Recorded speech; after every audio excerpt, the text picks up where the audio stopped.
News webinar to release the annual Network Television Diversity Report Card. We have over 15 registrants that include press, nonprofit allies, and television network executives. We plan to keep this to an hour, and we will take your questions at the end. I'm going to start by introducing the speakers. We have Alex Nogales, the Secretariat for the National Latino Media Council and the President and CEO of the National Hispanic Media Coalition. We have Guy Aoki, co-chair of the Asian Pacific American Media Coalition, and also Marilyn Tokuda, co-chair. And finally, we have Sonny Skyhawk, founder of the American Indians in Film and Television. You can type questions at any time, but they will be answered at the end. Thank you again for joining us, and I'm going to pass it to Alex Nogales. Good morning, everyone. Thank you very much for being with us. I thought that I would start off our presentation by telling you about the Latino community. These are facts that some of you already know, but I want to emphasize them. Latinos are 16.7% of the U.S. population. That is 52 million. We have a purchasing power, annual purchasing power of $1 trillion, which is projected to climb to 1.5 by 2015, which is just around the corner. The Pew Hispanic Center tells us that 45% of Latinos watch English language television, 28 watch mostly Spanish language television, and 26 are the bilinguals who watch both with a preference for English. So that is a lot of Latinos that are watching television. And why is television so important? Well, how we are perceived as a community is always going to be dictated by how we are presented in the different media. Television first and foremost. Now, earlier this year, we released a poll, being really about 2.5 months ago, and it was about how do non-Latinos perceive Latinos. And we found out some incredible things that we suggested might be there, but we weren't sure. 17% of all non-Latinos think that the majority of Latinos are here in this country without documentation. That is a great, great number.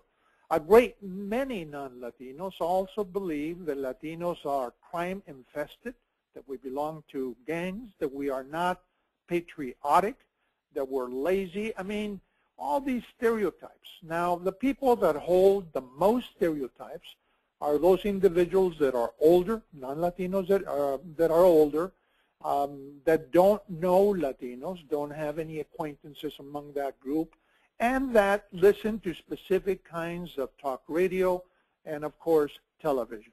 And as you might well expect, Clear Channel has many very to the right radio stations across the country, and they bombast the Latino community time and again on a daily basis.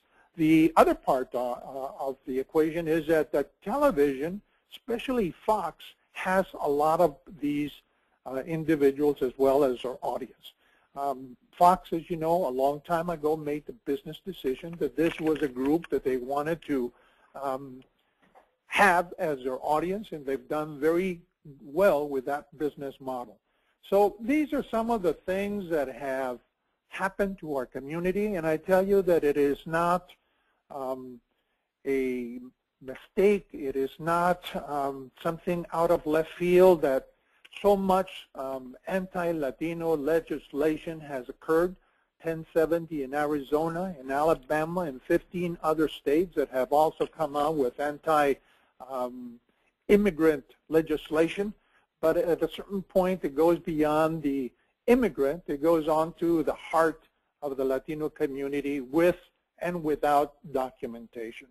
So this is the environment in which we find ourselves, and it is the environment which we at NHMC and the National Latino Media Council are very aware of and know that the way media perceives us or sketches us is the way that we will be perceived.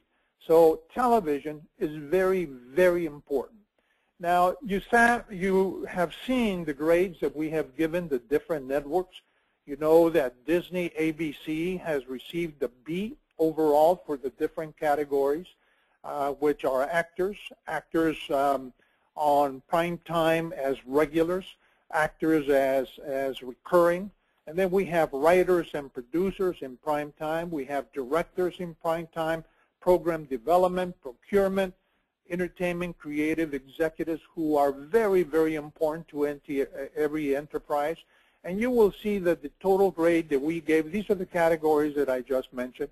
You will see that the grade that we gave ABC, Disney being graded in procurement is a B, a very solid B. They have been the leaders for a long period of time. But as you can see here, CBS has caught up with them and passed them. They are now B+, and we're very happy about that. NBC is doing extremely well under the new management. Comcast, as you know, bought NBC Universal. They have pushed diversity as a business model, and it shows. It's beginning to really show with the new management over there. They receive an A-, and then we have Fox. As you can see, Fox, it's an F. Why do they get an F? Well, a couple of years ago, a new team that calls itself something different from diversity came into being, and they have not given us numbers as required by the MOU that we signed years and years ago. They didn't give us the numbers until very late last year. This year, we told them exactly when we were going to be having this press conference, and we requested that they have everything ready by the 8th of November. They didn't do it, and in every conversation that all of us have had with them since that time, they have delayed, and so they give us no choice but to give them an F. As you know, Kevin Riley is the top person over there in entertainment. He has always been one of our champions, so we're very disappointed that he hasn't pushed this, that he hasn't pushed the diversity department, which, as I said before, calls itself something differently now, to, in fact, meet the obligations of the MOU.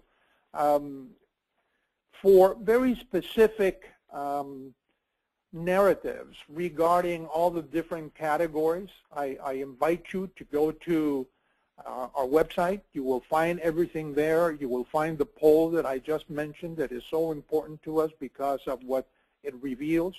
And with that, I will pass it on to Guy Aoki and his co-chair, Marilyn. I believe both of them are on the line to give their report on their grades and their observations as well. Guy, you're on. Hi, this is Marilyn Takuda, the other co-chair. And before we move on to our report, I'm just going to would love to give you a very brief overview of the Asian Pacific American community. The Asian Pacific American population is 6%, and although we aren't as large as other populations, there is a tremendous opportunity to businesses to appeal to a consumer base that is growing, wealthy, well-educated, and has a lot of expendable money. In 2000, the population grew 51%, and this is definitely the highest growth rate, particularly because of the continuous wave of immigration. In 2010, SAG came out with a report that focused on the Asian American market and the entertainment industry, and it was conducted by the Selig Center for Economic Growth. At that time, the buying power of Asian Pacific Americans was $528 billion, which would have made us the 5th largest state in the U.S. behind California, Texas, New York, and Florida. So that's pretty amazing. And in 5 years, that is expected, figure is expected to become $1 trillion. The median household income for Asian Pacific Americans is $67,000. $67,000 as opposed to the median household income for the total population, which is $50,000. So we're happy that finally advertisers have realized how significant the Asian American consumership is. And of course we see that reflected in commercials every day. I remember even 10 years ago, the question would be, well, why can't we see more Asian Americans on TV? We use mouthwash, we use deodorant, we drive cars, and of course that is absolutely no that's no problem today because we see Asian Americans. I don't even blink an eye when I see an Asian American in a commercial. So we hope that advertisers will support Asian Pacific American star-driven shows like Fox's The Mindy Project. Here's a woman who is so powerful, who has the decision-making power to not only create her own program, but to star in it as well. The big question is, will the Asian Pacific American viewership increase? In that same SAG study that was conducted by the CLIC organization, one of the comments participants was asked was, I feel a sense of pride in my culture when I see an actor of Asian Pacific Islanders descent. 89% agreed or strongly agreed. Also when asked how likely would they watch a show with an Asian Pacific American lead in a show, the response was 70%. So I have no question that if we are seen more on TV, that we will follow. So we are hoping to see more networks follow suit with Mindy. She is an incredible role model. And with that, I am going to turn the report over to Guy Aoki. Guy?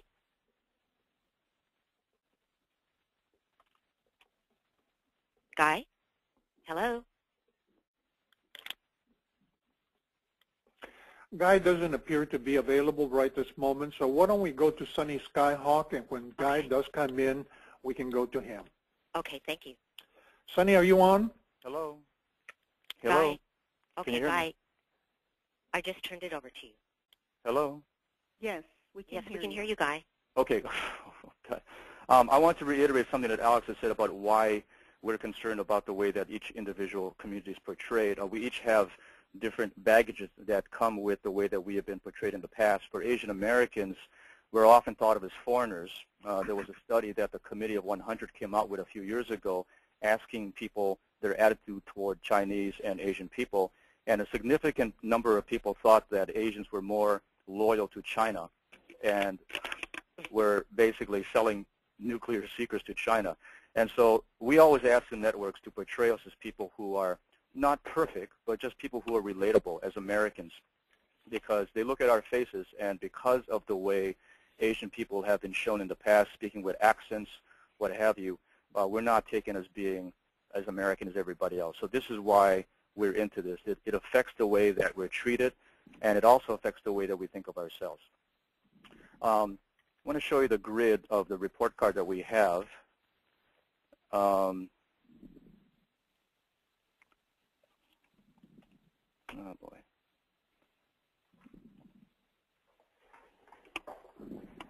There we go. I'm not going to go over every grade. I'm just going to give you an overview of things. And a reminder that you can see the full press release and this grid on the National Hispanic Media Coalition's website if you want to see that. Overall, there's some stagnation with the networks. When you look at the overall grades, CBS remained at C+.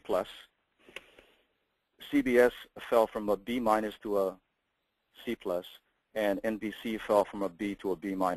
As far as actors are concerned, ABC used to be the best as far as having either the top grade or being tied for the best grade between 2005 and 2008, 4 years in a row.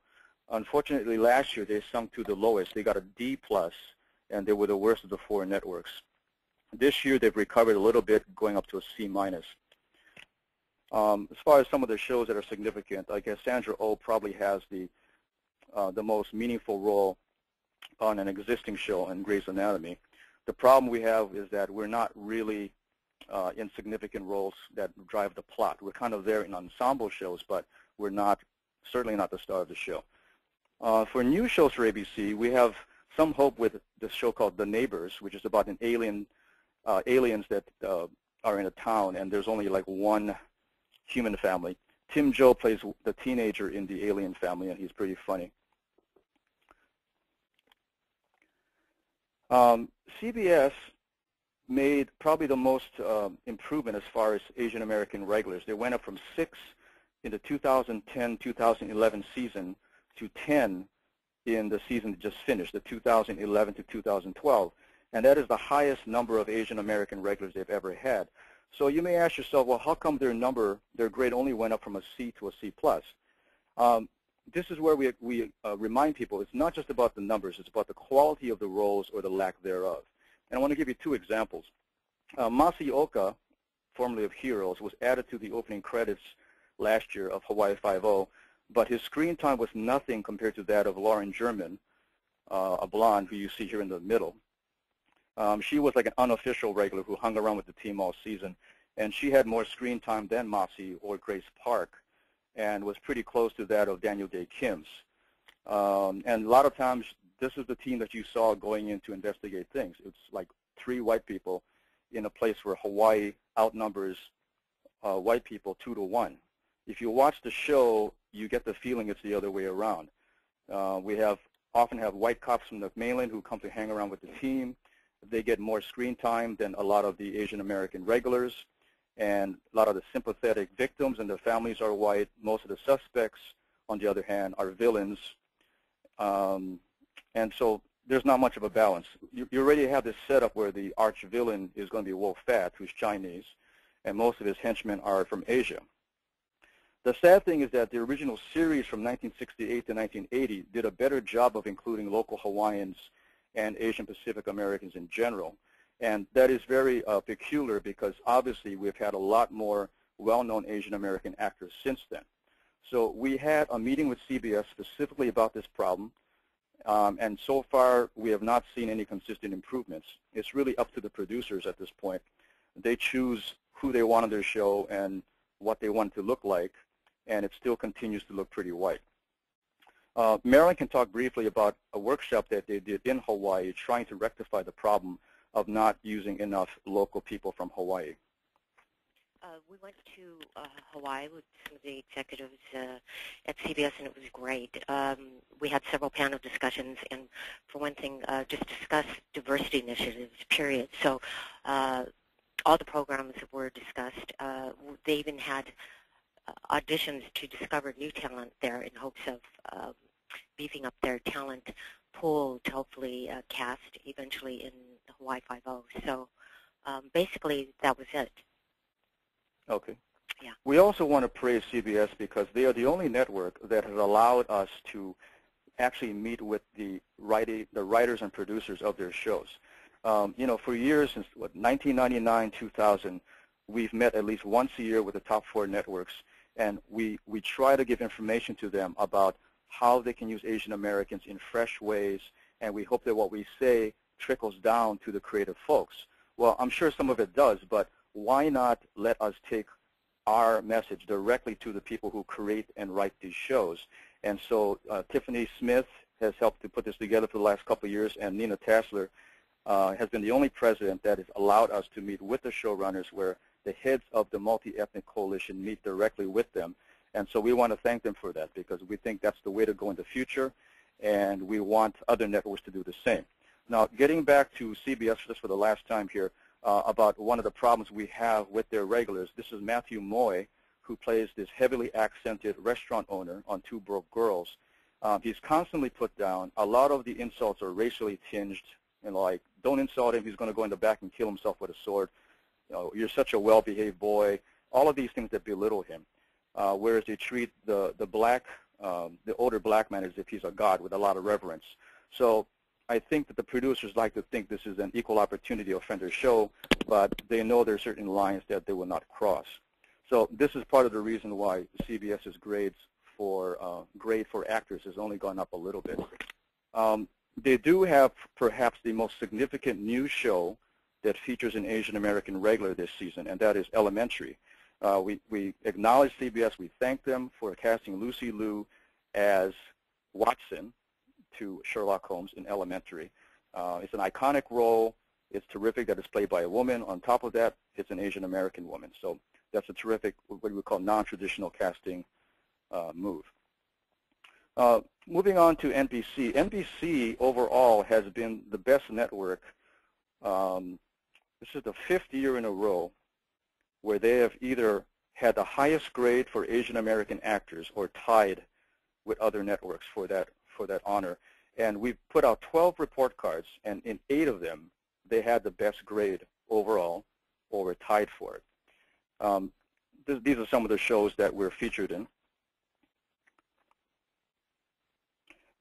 This year, they also had the highest grade for directors, development deals, executives, and they tied for top honors in reality participants, writer-producers, and diversity initiatives. One significant program that they have is the Diversity Fund, where they develop scripts with people of color and or they are people of color themed shows. And Animal Practice was the first script that they developed that became a series.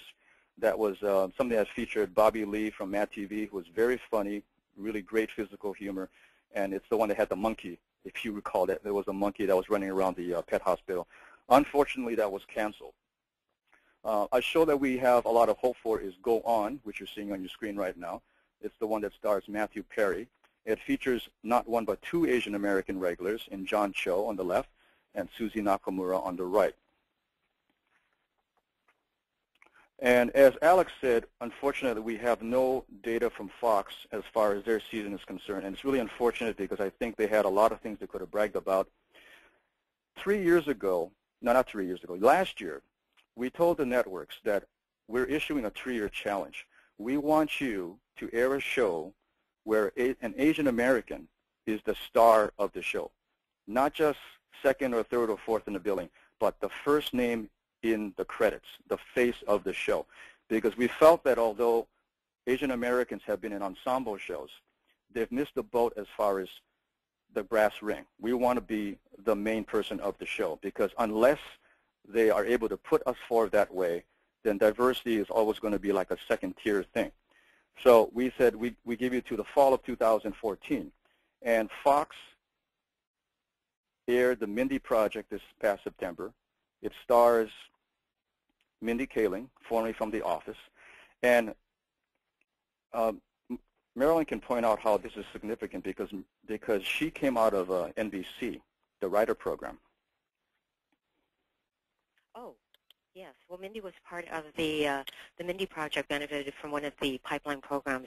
It received funds from Diverse Writers Initiative. So, yes, it was one of those, besides Animal Practice, actually, that was also developed with Diverse Writers Initiative. So it's really important and really exciting and satisfying to see some of these programs really be working. And that came out of NBC Studios. So NBC Studios produced a show. Unfortunately, NBC did not choose to pick it up. However, we're glad that they did develop it. And it is a great feather in their cap to show that some of the diversity programs are bearing fruit in the way that they develop writers who become performers and then are able to create their own shows. So that's about all I have. Do you have anything else to add, Marilyn? No, I just wanted to add that I think that that all the initiatives, all the programs from the networks are just fantastic. I mean, CBS has been so proactive in many of the things we have requested to do, like the trip to Hawaii. When we went there, it was just so obvious how starved the actors are, and they were so thankful to be recognized and to even talk and bring up and make an awareness of what diversity was. It was just sort of a real eye-opener.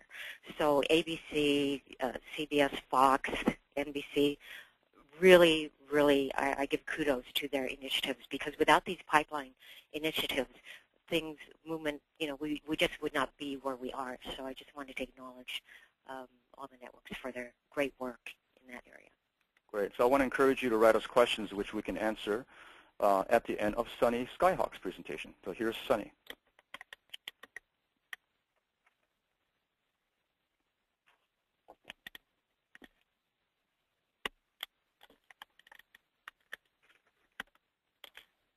Sonny, you might be on mute. We are not listening to your voice.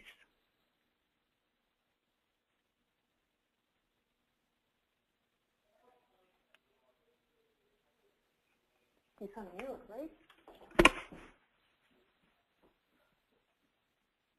Hi, Sonny. We cannot hear you. Are you on mute?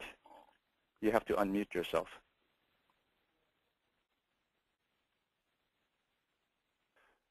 Sonny, are you on? Sonny is not on, but until he does, let me just say a couple of things that I think are very important to keep in mind.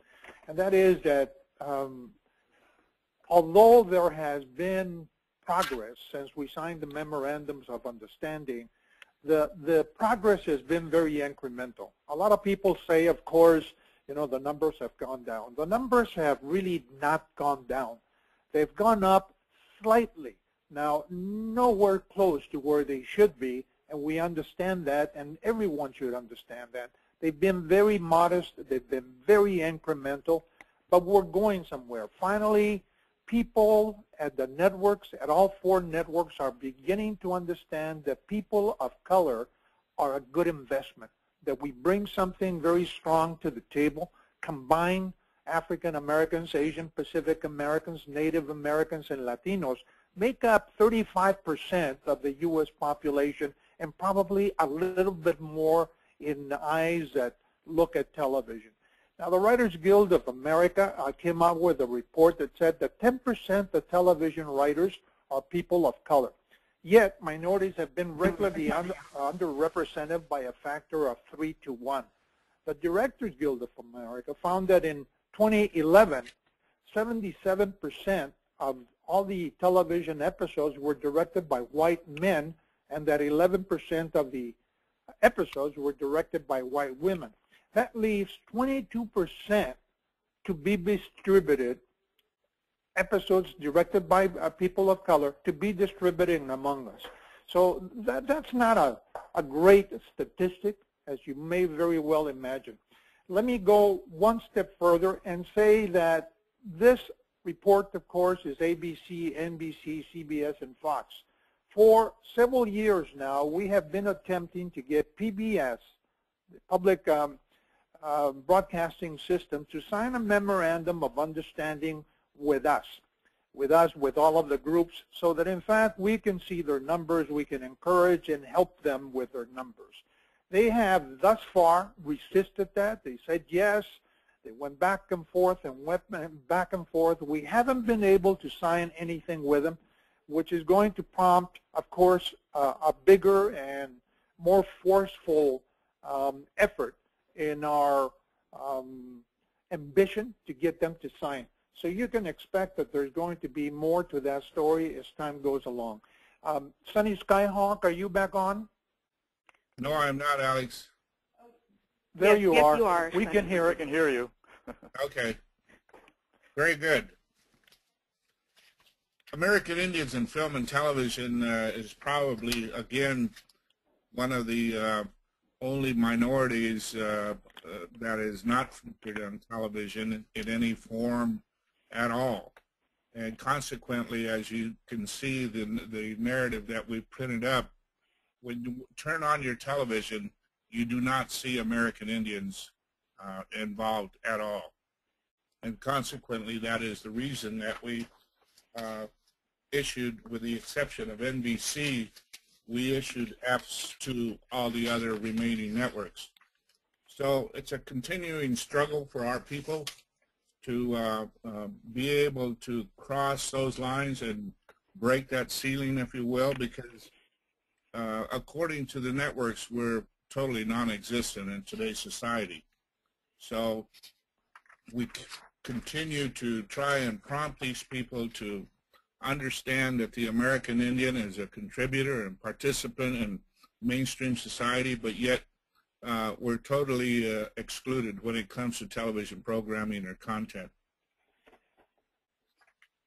We continue to again, work with the networks on a monthly, weekly basis to try and, again, induce them into new types of ideas for programming, but as yet we've yet to find a way to be able to accomplish that.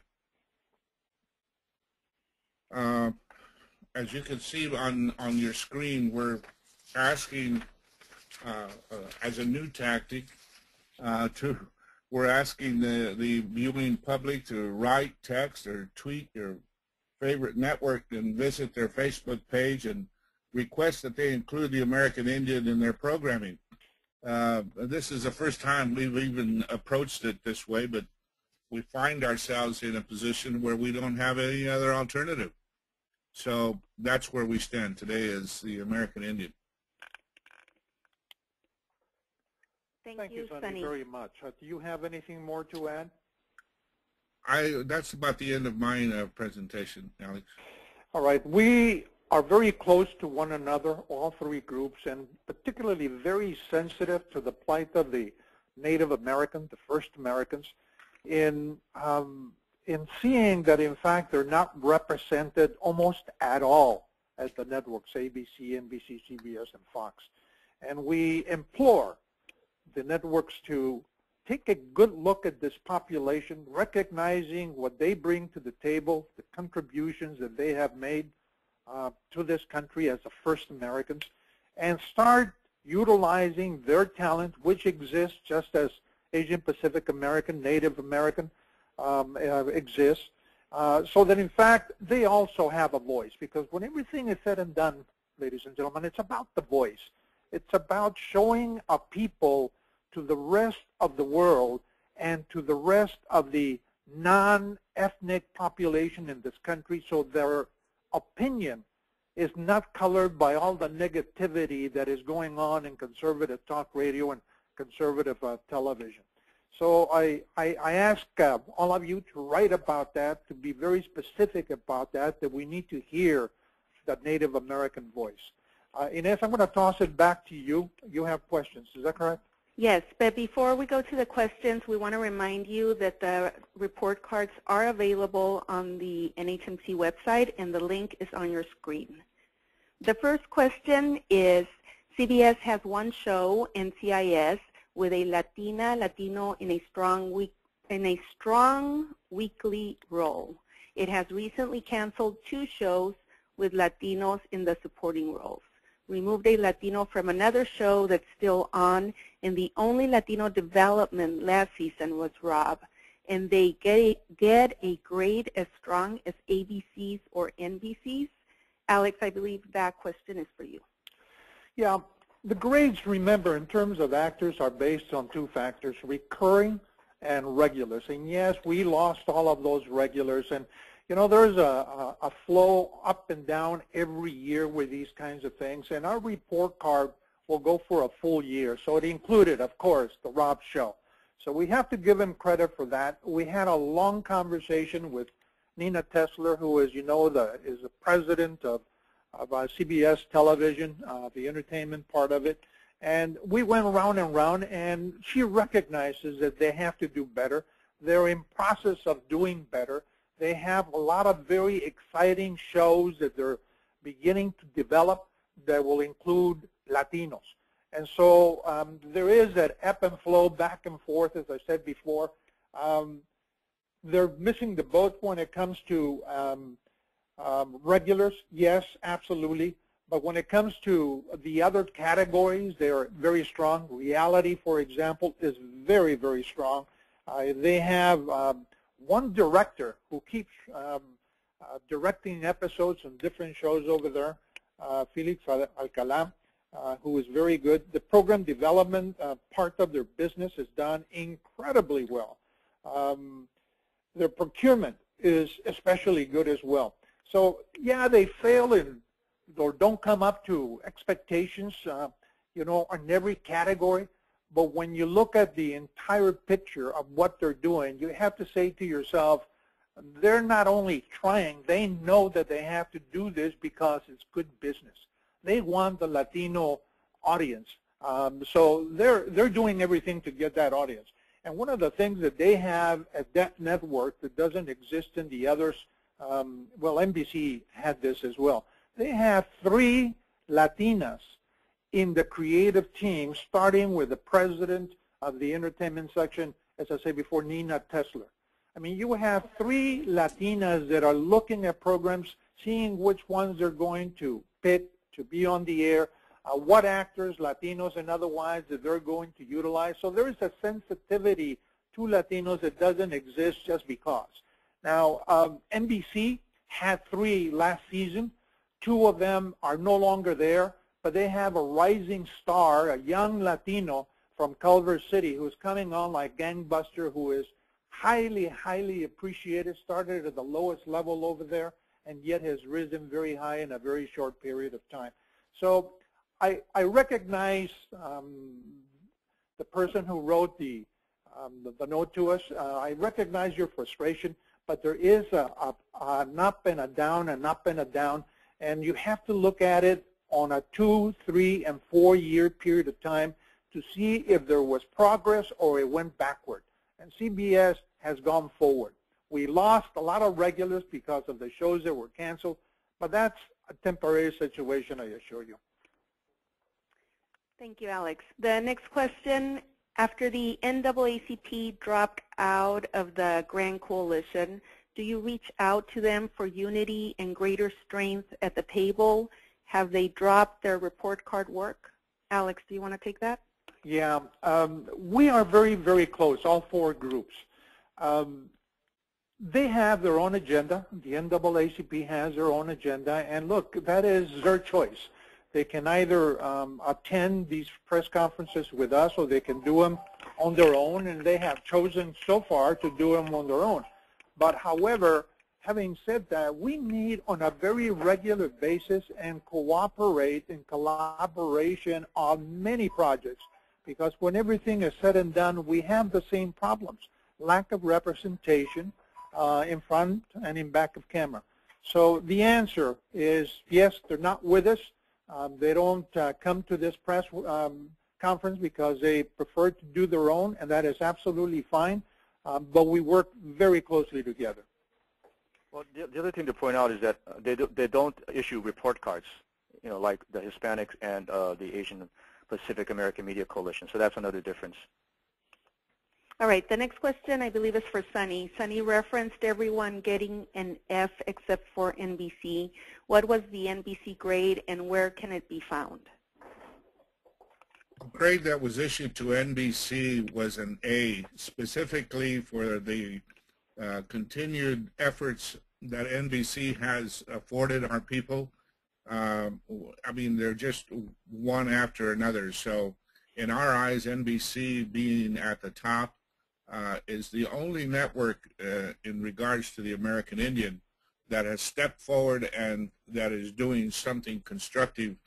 Maybe not a show as yet, but I'm sure in the near future it may be the first network that might have an American Indian as a regular on one of their shows. So the A grade for NBC is posted on Indian Country Today Media Network as part of our efforts to acknowledge them. You know, let me add to them. All of the networks have programs to bring people of color into the fold, to give them the experience and networking possibilities so that, in fact, they can get ahead. To a large degree, television is about networking. It is about who do you know, being at the right place at the right time so you can get a job. They all do this, but the one that we particularly have to single out is really NBC. They've got a lot of programs, and they have hired a lot of writers, writers first and foremost from our National Hispanic Media Coalition and National Latino Media Council program. So, you know, they're not only supportive of the communities of colors, but they put their money where their mouth is, and that's very, very commendable. And again, I say they all have it. Comcast, however, when they came on, they accelerated the process of diversifying their workforce, and one of the ways that it shows is by having all these programs where young people can get into it and be in line for those big jobs. Thanks, One Alex. of the concerns that Asian Americans have is that, you know, like Latinos, we push for our own people to be writers on these shows. The reason why is because we want them to write Asian American characters And we're not finding that happening as quickly as we would like. And so we always ask the networks to encourage them to create a kind of safety where they can be told that, you know, writing an Asian American family story might be a commercial idea. Because I think a lot of the people of color writers worry that something like that, an all-black family show will not fly, or an all-Latino family show will not fly. And so we've got to create that kind of encouragement where they can write about that and feel free to create these shows. Every week, you can read in the trade papers about a white writer who gets a deal, and he's going to write about a family, and it's going to be based on his experiences growing up. And that's great. That's what writers do. They write about what they know. Unfortunately, with a lot of people of color, if they write about what they know, they leave the ethnicity out of it. So we really need to, if we're going to have an equal playing field, we need to have minority writers writing about minority communities and ethnic identity things so that we can add more flavor to the shows. What is very promising is that all 4 network presidents at the helms of those networks right now understand that people of color are good business and are reaching out in a way that we haven't seen since we began this work. They're also including us in meetings that they're having with the talent agencies. You know, unless you have an agent, it's very difficult to get on anywhere doing anything. So they're conducting those meetings because they want the agents to have a diversified client base. So when they call for an actor or a director or whatever, those people are represented. Okay, the next question is for Sonny. What watershed moment will have to take place for American Indians to finally be taken seriously by the networks as the other groups, including people with disabilities, to finally be seen, get employed, and finally contribute to television's American scene? Well, let me start off by saying or making a statement that obviously the true essence and practice of diversity is it can't just be a buzzword. It has to be acted upon. And I can remind you that it's reflected on your television screen every time you turn it on. That's where you see how and the way that the networks are dealing with this diversity. You don't have to go very far to see that, again, we're non-existent. And so we just have to work with them, continue to prompt them to find some type of programming that is inclusive of the American Indian. It seems to me, and somebody told me yesterday, unless an American Indian is wearing a headdress like Gwen Stefani, do people finally recognize them as an American Indian. Yet we are a part of this whole society. We're doctors, lawyers, judges, garbage collectors, you name it. But we don't see ourselves referenced or shown on television, and that's what we're trying to do. We're trying to bridge that that gap that exists between the American Indian and normal television, everyday television. So we don't have any more questions. Are there any last comments? I have a last comment. We referred a while ago to Fox not providing the data that is called for by the Memorandum of Understanding that they signed with us a few years back. I am personally very disappointed that Fox has chosen not to provide us with that data. And, you know, I'm surprised, but I'm disappointed, especially when the person that collects that data, the person in charge of that is someone that I really like and admire for a lot of different reasons. But this is a travesty, and a travesty that we can't just let go. So hopefully this will be corrected. Otherwise, we're going to have to be very aggressive in pursuing Fox to give us that data. I agree. You know, when the diversity department was in charge of putting these meetings together with the networks, we always met by September, and we had the data before we met by September. And last year, after the audience strategy department took over, the meeting was pushed back to November, and now it's being pushed back to December. and we still have no data. So we're meeting with Fox supposedly on Tuesday, but we still have no data. And it's like if people are serious about this, they would have a lot of things that they would like to brag about in the statistics, in their data. And so, the fact that they are not even telling us if and when we're going to get the data shows a lack of interest, and it reflects very badly upon the network. So I don't know what is going on, but I agree with Alex that they need to take this more seriously. Sorry, go ahead, Sonny. To chime in on that whole process, mainly because, again, Fox at one time, in regards to the American Indian, were doing some really good things in enticing our young people to be involved in careers in front and behind the camera, and that was not too many years ago. Under Kevin Riley, and there was a piece in the LA Times, I believe it was yesterday, where Kevin Riley was talking about having their head up, as far as a network, and he was referring to the fact that networks are so busy trying to compete with each other and finding what position they're all in that they forget that their main focus should be on programming and the programs that they do put on the air. So I don't know if that was an indication of where these networks are in general, but it kind of gave me a little insight in the fact that, again, it's so competitive for ratings, for you name it, that they concentrate too much on that, on being number one, and they neglect the actual shows that they're going to be putting on. We are under the hour, and we received one more question, so I'm going to read it. Do you offer any report cards or comments about the cable networks or pay cable? HBO, Showtime, and Disney all have significant Latino involvement in programming. Alex? We have opened the doors at NBC for their cable networks, and they're giving us that data now. It's not reflected in the report card to a large degree, only because we need all of the other networks that have cable networks to do the same thing. But we expect that to happen next year. At NBC, of course, we're talking about Sci-Fi, we're talking about USA, we're talking about Bravo. Networks that have considerable audiences, that have considerably good programming, where incidentally a lot of people of color are working.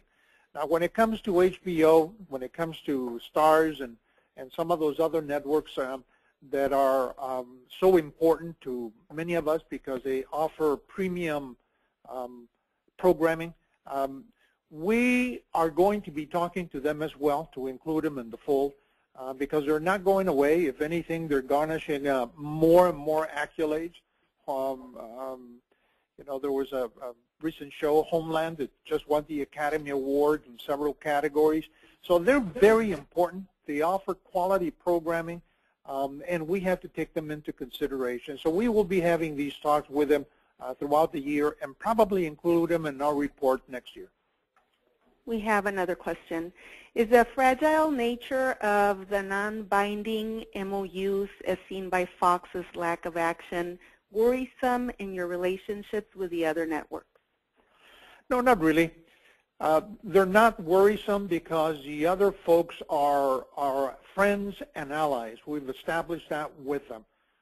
They need our help and we need their help, so it's a mutually trusting relationship, because we give them advice as to how things are in the community. We bring talented people to their attention. They're appreciative. It is that kind of a relationship that we have forged. We thought we had that kind of a relationship with Fox, but evidently not. So I don't expect the relationships with the other networks to suffer as a consequence of this. The one that's going to suffer is Fox. They're going to be the isolated ones that we're all going to look at and not be very pleased with. And I can tell you that the diversity of people at the networks take our grades very seriously, and so I think that if Fox's audience strategy department is not at all concerned about if their grade moves up or stays the same or moves down, and they're satisfied with getting an F incomplete, I think that speaks volumes. I happen to think that Fox, obviously and deservedly so, has shown a shameful disregard for all diversity efforts. Why this has come under the new administration is beyond me, but they're going to have to step up to the plate and improve their diversity efforts before we can even acknowledge them receiving any kind of a grade. And, you know, when there was talk about shutting down the diversity department at Fox, you know, Alex and Sonny can talk about what they said, but I know the Asian Pacific American Media Coalition was very strong in trying to support whoever the new person was going to be. We told Kevin Riley that, you know, because he wasn't even sure if the position was going to be a vice president position or a senior vice president position, and we fought very strongly for whoever was hired to be a senior vice president because we wanted that person to be taken seriously in the diversity efforts that they did at the network. And so, you know, we had that person's back, and we would like to see that kind of support returned. All right, we don't have any more questions. That concludes our news webinar. Thank you very much for joining us.